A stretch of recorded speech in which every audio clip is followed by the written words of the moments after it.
You nearly forgot my surname then, didn't you? I've driven down with this guy, fucking 3 hours in the car. Stephen Anderson! Big hand for you, Compare Paul, he's doing a fine job tonight. Nice to be here I wasn't sure because the list actually said King's Heath, Birmingham, but are you not a bit more sort of Coventry? But I've heard people speak like that. Who's the half Spanish lady? Is that you? I saw you at the bar, didn't you? You get away. Excuse me, sweetness. So what's your mix? You're half Spanish and half what?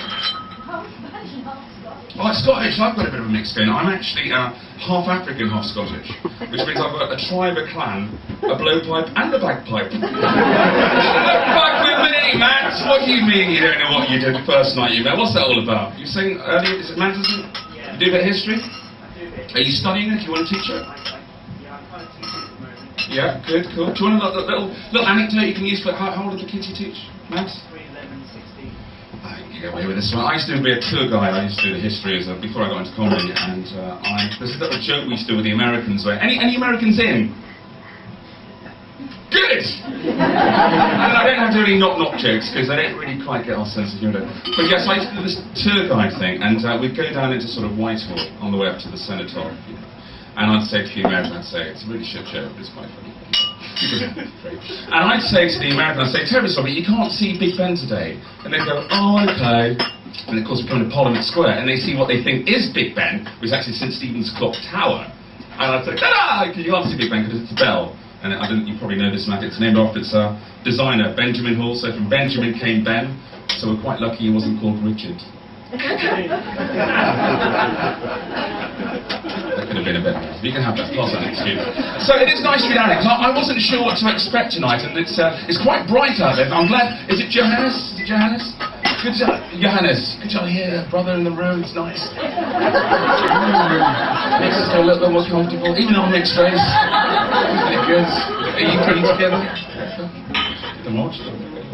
You're a couple. You're together. How long are you in together? Oh, really? Oh, that's nice. Yeah, nice, attractive couple. You're modern, mate. What's your name?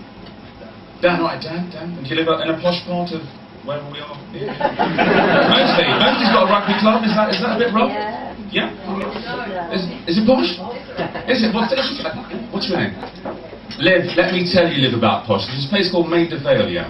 Maida Vale in London, West London, and it's actually posh in Maida Vale. Thanks for that. It's so posh in Maida Vale, okay. They don't have petrol stations. They call them petroleum boutiques. Is it that posh, Liv? It is so posh. They even get a better class of hoodie. He made it. I shit you not, no word of a fucking lie. I saw this kid, 14 years old, carrying 2 bottles of Corona and his own fresh lime. That is well fucking classic. In fact, they've got this really lovely Kentucky Fried Pheasant.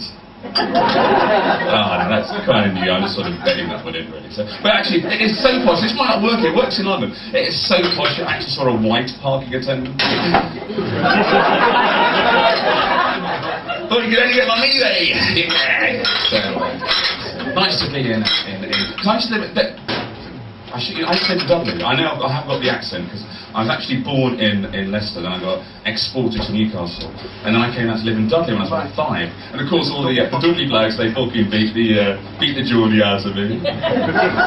So I just kind of sound a bit neutral now. I'm in a good mood because I'm just backing my girlfriend's good books because she's like a scientist, and she gets invited like lots of lectures, and I've been on the Jack Daniels with my mate all afternoon, and she said, "You okay to come to this lecture, Steve?" And I went, "Yes, absolutely."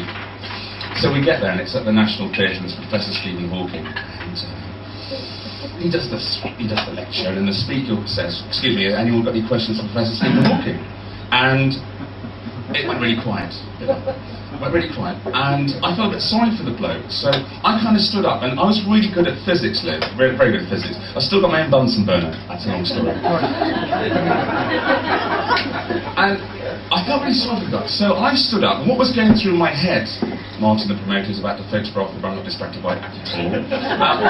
What was going through my head was something on quantum physics, or Nietzsche's Superman theory, or what he thought about tropospheric propagation and how it affects the atmosphere. What came out of my mouth was, "Stephen, where'd you get your tyres?" Apparently it's quick fit. 2 for the price of 1. So, nice of you. Anyone in from overseas? I know Paul was asking earlier. Anyone in from overseas? There's no Americans in. Anyone in from overseas? No. I only asked that question because there's a mate of mine called Stephen K. Amos who does the Live this year. And I was doing this gig with him. He's Blick. He's West Indian orientation. And he's doing this gig in South London. I don't know if you know South London. It's mostly rough, or is it quite posh? Really, seriously. Not South London, it's back in rough, mate, and it's South London, yeah. I've actually written a cookery programme for guys from South London. It's called Con Cook So What? Shows him how to make cheese on toast using this bread and cheese. Anyway, so he's West Indian, and he asked that same question. Anyone in from overseas? And this guy, a South London thug, I'll tell you about those. Yeah, misspelt tattoos, he got heat written on his hand.